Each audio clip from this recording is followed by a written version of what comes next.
star that I showed you in my video. Okay, you see that star over my head. It's obviously a star, the X. That's what they're talking about. So they say they was coming to worship the baby with the star. Okay? So now they did this shit. Here go what I want you to understand. They said that the three wise men was coming from where? From east toward Jerusalem. Do you understand? Now understand what that means. There was three wise men from the east towards Jerusalem, saying, where is he that is born, King of the Jews?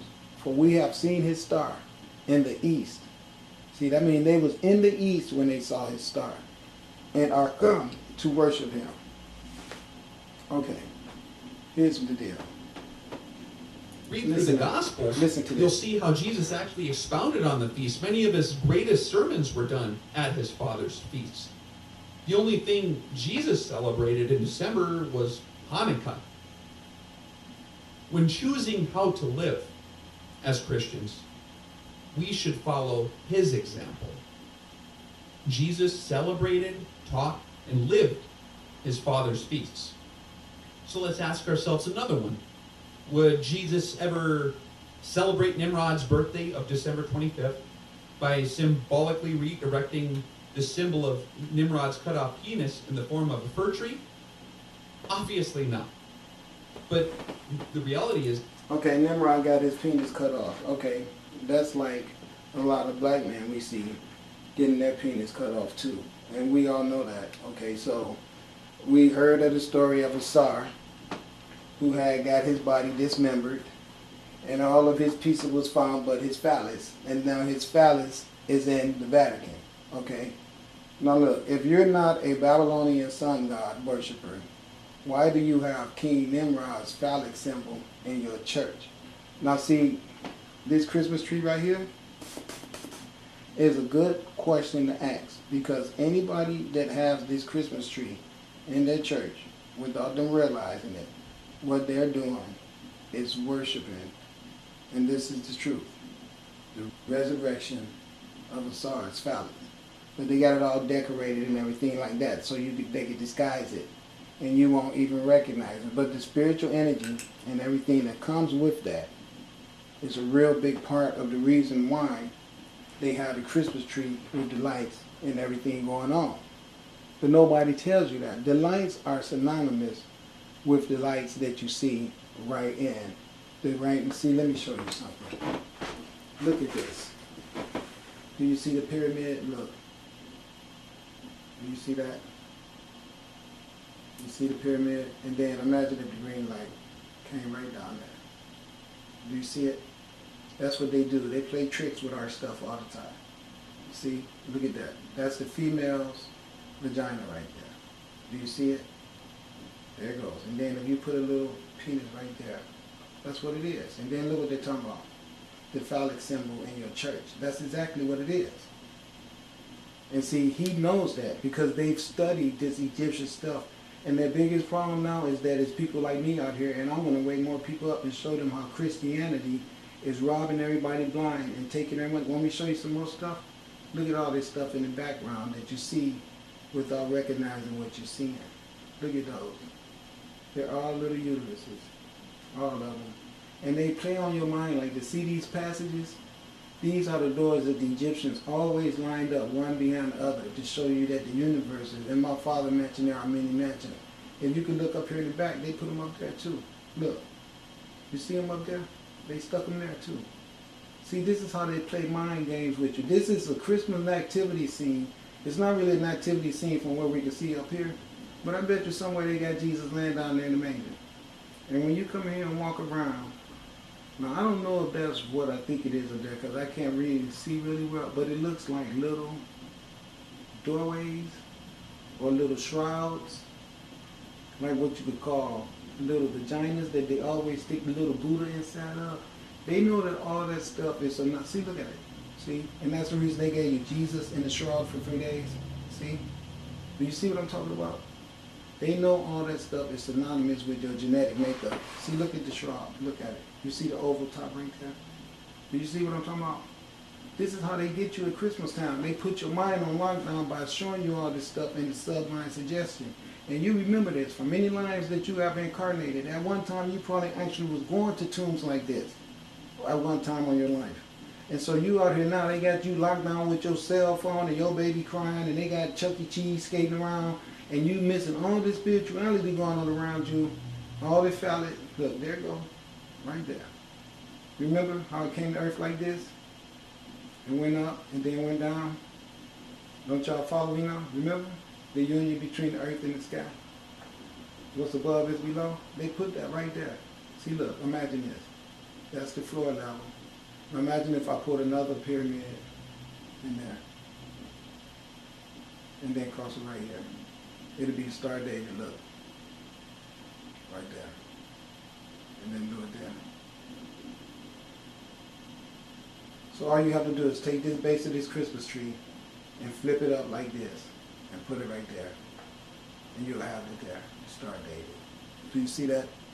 And this is how they play games with our mind. Look what I'm trying to say to you. Take this base right here of that tree. Move it up here. Put it there. And then take this tip right here and bring it down here. And this is the mind games that they play with us all the time. They only gave you one pyramid right there, but that's what it is. It's a pyramid. And there goes the green light there. There comes in my pyramids. Green light right there, and then there.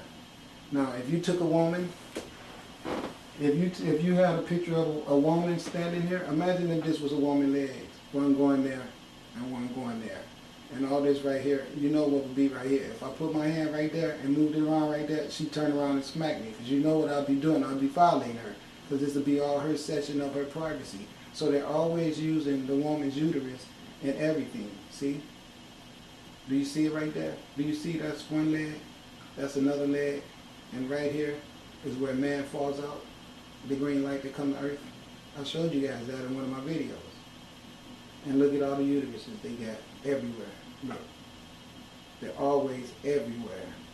This is how they sell you stuff. And this is the reason why on Valentine's Day they could give you your own vagina back shaped like a heart with a bunch of little chocolate candies inside of it. Because they know when you look at that thing and don't recognize it's your vagina, but you came from there. And you'll go back in there because when you die, they will stick you back into an earth vault, which is another vagina. Okay? But that's what all this is based upon. They say this was Jesus' birthday, right? Easter was the day that he rose from the grave. See? All about going in and out of holes. That's what it's all about. On your birthday, you come out of a hole. On Easter, he went into a hole. Do you see? Most Christians today do. A lot of people have the reply, you know, but that's not what Christmas means to me. It doesn't matter where these things come from, as long as we do it for the Lord. But unfortunately, look at this. If you're not a Nazi, then what are you doing with that Nazi flag? Well, if you look at it, before it became a Nazi flag, what it was the 4 equilateral planes of the pyramid. You see that's 4 of them, right? Now let me show you what I'm talking about. Look, there's 1, 2, 3 equilateral planes right there. That meaning there's an angle plane that goes like that on the pyramid, there's a bottom plane that goes like that, and then there's another plane that goes like that. That's 3 equilateral planes right there. And then when you have what's above is below, you got another pyramid that has another equilateral plane right here. That's the top of the pyramid that's going to go down like that. Now that's going to make you that 6 star. That's 6. The same people that made this Nazi sign, it's the same one who jacked the Star of David, which is also from the Egyptian wall. And so it's this. So you see the 4, 1, 2, 3, 4. There's the 4 equilateral planes right there too. That's synonymous with the 4 equilateral planes that I just showed you right there. Okay, watch this. That's earth, wind, fire, and air. That's what it is. And in their case, they turned it into the rolling elements of nothing but chaos and murder and takeover. And that's the reason why they got the circle right there like a wheel. You see the wheel right there? with the four elements inside, meaning all of their chaotic murder and mayhem, utilizing all the elements of nature. They stole all this stuff from their ancient Kemetics. Come up here to this one right here. You can see what this is if you take this same circle right here and put it there where these corners match each other and made that circle be on the outside of that cross. What you have is the four corners of the earth that's synonymous with the four corners that's in here of the earth, which means nothing but straight up white supremacy, world dominance. That's what all that means. As you can see, with the blackness in the middle, always encapsulated inside of whiteness. Do you see? You see that? Do you see right here? How the whiteness always encapsulates the blackness? Because this is what the whole world order is about. The total eradication of the black race off of the earth, and until they eradicate it, for the white race to have us constantly encapsulated inside of them, as to where we can't do anything but be accused of theft, or harassed, incarcerated, made to be cheap labor, taken advantage of, robbed, scorned, disenfranchised, scandaled. Everything you can name it that's consistent with being an undesired people is what these right here are all about. And he hates his own white skin so much. Look at all the tattoos he's putting on his body to try to cover up that ugly pale skin that he himself can't stand. That's the reason for all the damn tattoos. That's the reason for all the hatred of the black race. Because no one, if you want to know the honesty about it, wants to be white. And that's the reason why the tanning salons make so much money in this country. Fortunately, that excuse has been tried before. Remember the golden cap? See, they don't go and put on white suits to commit all this murder, you see, which they should. Since white is so supreme, it would only be right if they asked to go get them some white suits to put on with all their hate for whiteness. The problem is that the power on this planet is in black, and they know that, and that's the reason why to pull off such a task is murdering and killing everybody all on the planet. You need power. You need power over machinery. You need power over the minds of your soldiers that make them fight. And you're not going to get all that if you sit around trying to worship on white. They know themselves that white is a defective color as well as a recessive color, and that's the reason why they didn't even want to implement their own white uniforms when they at the task of murdering all the black people on the planet. They had the nerves to have to employ black clothing while they're doing that, because the universe itself knows the best color to pick for any type of operation or build up, and that's the reason why she herself employs blackness so much. Black soil, black people, black space, black recesses of the ocean, black everything. Below Mount Sinai, Exodus chapter 32. Aaron gathered up all the gold and the earrings and the rings and all the jewelry, and he fashioned together this golden calf, and then he... Now listen, I want to explain something to you. Come from? After they was told to get out of Egypt and left, they asked everybody in that town to give them money and to bless them. And the people were so anxious to get them all to leave that they gave it to them. So now when they all in the desert, they get to build something with all this gold and this jewelry because they want to start worshiping something again. So let's go find out what they build. As long as we do it for the Lord. But unfortunately, that excuse has been tried before. Remember the golden calf below Mount Sinai? Exodus chapter 32. Aaron gathered up all the gold and the earrings and the rings and all the jewelry, and he fashioned together this golden calf, and then he made the specific proclamation and said, "Tomorrow is a feast to the Lord." How did God respond to this pagan holiday done in his name? He was furious. He wanted to wipe out the entire camp. See, this is what the problem is, because now you got a God. They got a problem with somebody wanting to worship the golden calf. And the golden calf around Egypt, where these people allegedly came from, was revered. And the instruction of the worship of this cow was something that was given to the Kemetic people from the universe, because the cow represented sustainment of life for us, like the udder of the cow is full of milk, so she can give sustainment to her young. The representation of the cow ended up in the picture of Jesus anyway, because the cow is always in any nativity scene looking over in the manger with baby Jesus. So it shows you how this guy is really making a stumble block for himself.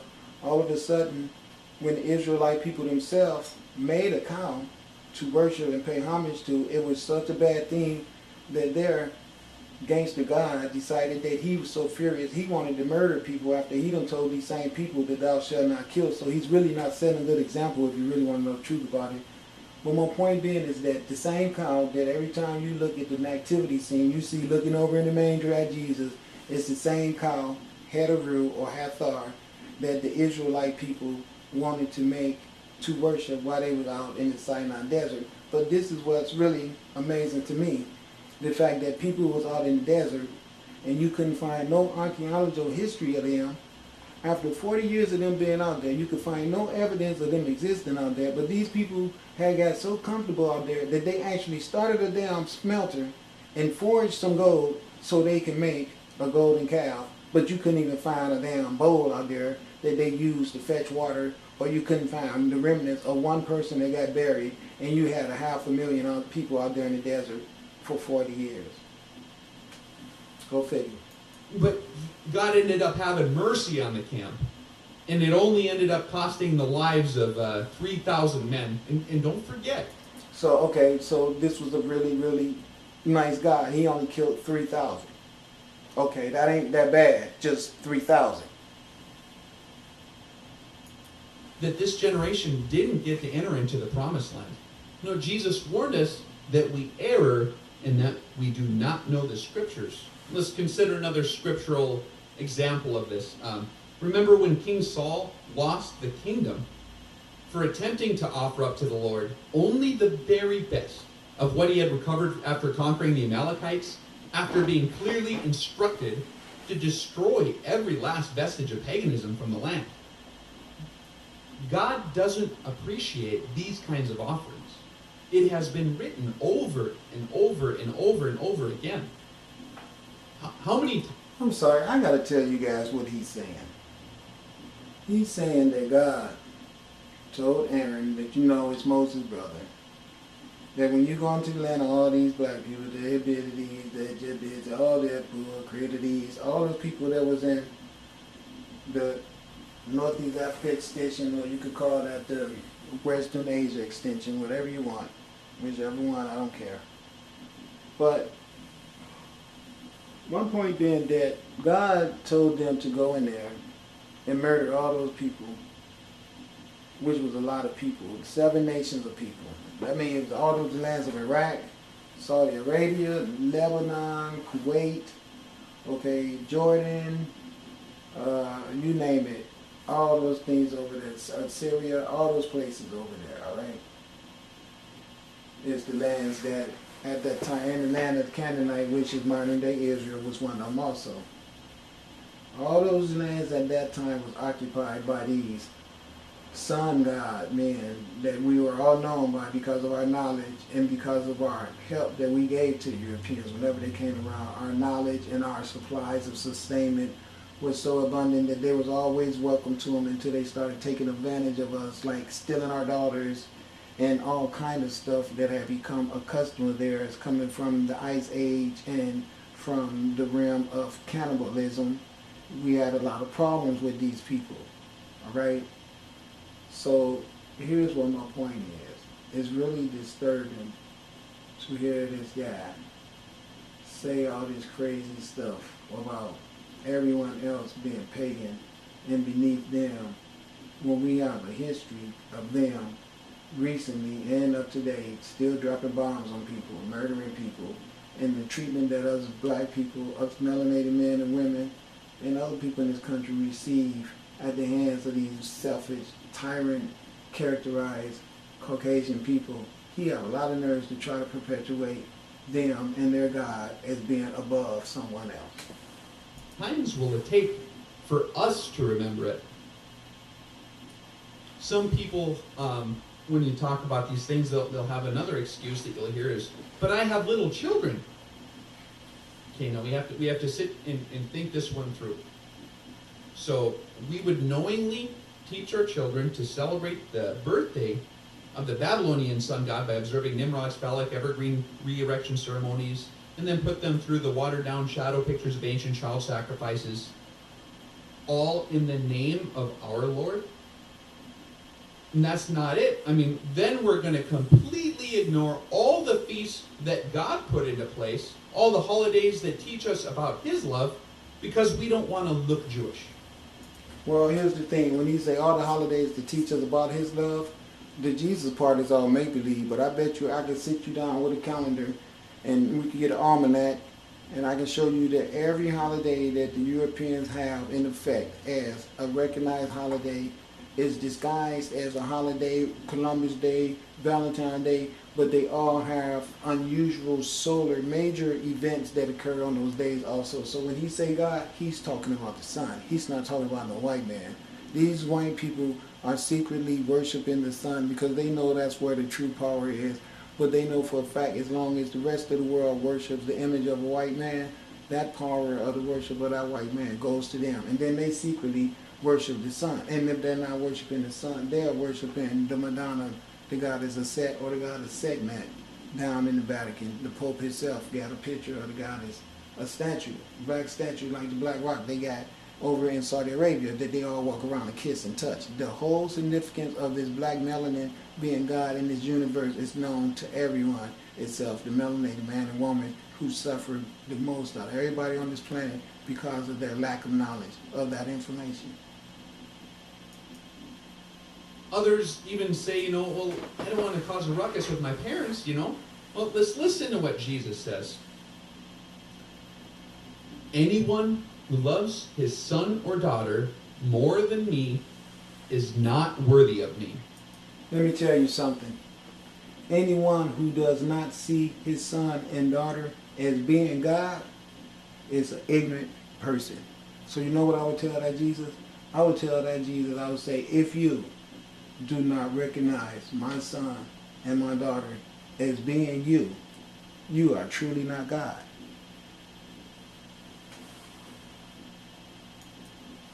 I mean, are we going to follow the world, or are we going to follow God?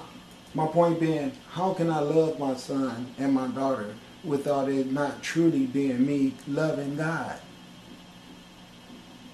The scriptural metaphor for this is the broad and the narrow path. I mean, are we going to follow the majority of the world and just go down the broad path, the easy path, don't make a ruck? Now look, you see these people? Do you see how many people it is in there? Alright? This Christmas Day, there's going to be these type of functions going on all over the planet, everywhere. And these people are going to drain so many dollars, just like West Angeles Church and all the Christian functions that go on in the name of Jesus Christ. But you can see all the dollars being generated to Jesus Christ.